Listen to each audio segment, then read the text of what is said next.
Hey everybody, today we are doing something a little bit fast because I am just out of time. I have very little time right now because I just spent a ton of time in Arizona traveling and I have a ton of client work that I have to get edited. So we're keeping the setup very minimal, filming on my phone with my light that's blinding me right now. So today we're gonna go over Lightroom's new landscape AI adjustment. Now I've never used it, so this is the first time I'm going to be messing with it and seeing how it works. So let's jump into Lightroom and get started. Here we are in Lightroom. This is a photo that I took while we were in Zion. And if you haven't ever been to Zion, I highly recommend it. It's freaking phenomenal, otherworldly, incredible hikes, incredible pictures. It's just a beautiful place to visit. We took my 6-month-old, so it can be done. Now, here we go. So first thing we're gonna do is we're gonna slap on one of my presets from my Exploring Photography 2020 preset, Touch of Blue. And then we're going to up the exposure a little bit. We're gonna drop the clarity, soften the image, and that's all we're gonna do. I mean, the photo looks great. Obviously, this isn't an editing video, but we're gonna now go into our masking. So we click the masks and lo and behold, there is a landscape feature. So what does it do? Let's find out. So we click landscape and it uses AI to detect the landscape. From what I understand, it's going to detect multiple parts of the image and it's going to categorize each one so you can select each one individually. That's the theory behind it, at least. So a little bit more specific target to landscape as opposed to like the subject where you have the people, the clothes, and so on and so forth. So here we go. So we have the sky, which we have select sky, fine. We have the vegetation, which, okay, good, all the green. Now it did select, well, maybe it did work up here. I guess it selected the trees and stuff up here. That's pretty good.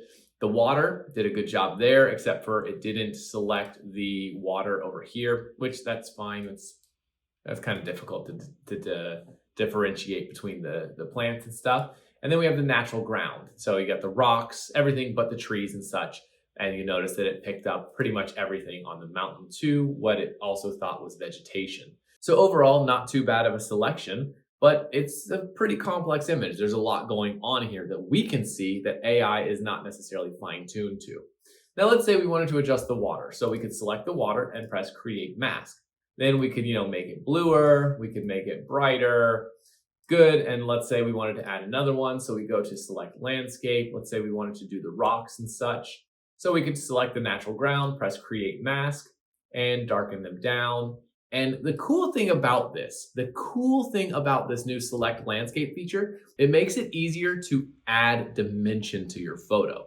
Now, you could have done this prior with the brush or the radial or the linear, things like that. There are ways to do this. This just makes it a little bit more simple to create those more dynamic images. So is this a masking feature that you're excited about? I'm not sure how I feel about it. I think there is definitely some more development to it, but let me know what you think, because I think it definitely has potential, but I don't think it's quite there yet. And I'm pretty sure there are some ways that you can use it that I'm not seeing. So let me know in the comments. Now, another cool feature that obviously is one of my favorites in Lightroom masking is it still has the ability to add masks, subtract masks, or push Alt and Option and intersect masks.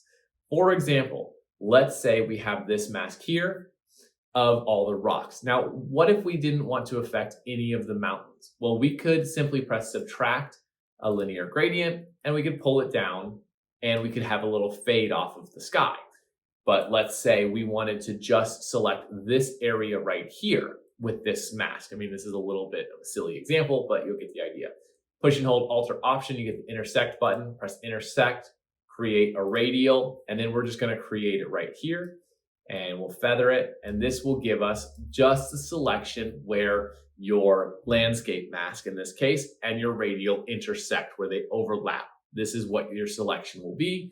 And you could then, up the exposure to really create kind of a more dynamic range there and draw you into the photo. See, like pulls, I mean, that just alone, warming it up and increasing the exposure adds a lot more depth to the image. So before, after. I mean, you look at the image now and you're pulled immediately to that spot. One key feature of landscape photos is your eye, the viewer's eye, is going to go to the brightest spot of the image. So if you use that appropriately in editing, you can make a really dynamic photo and lead the viewer through the image as you want them to go through it, not as, say, as shot will lead the person through.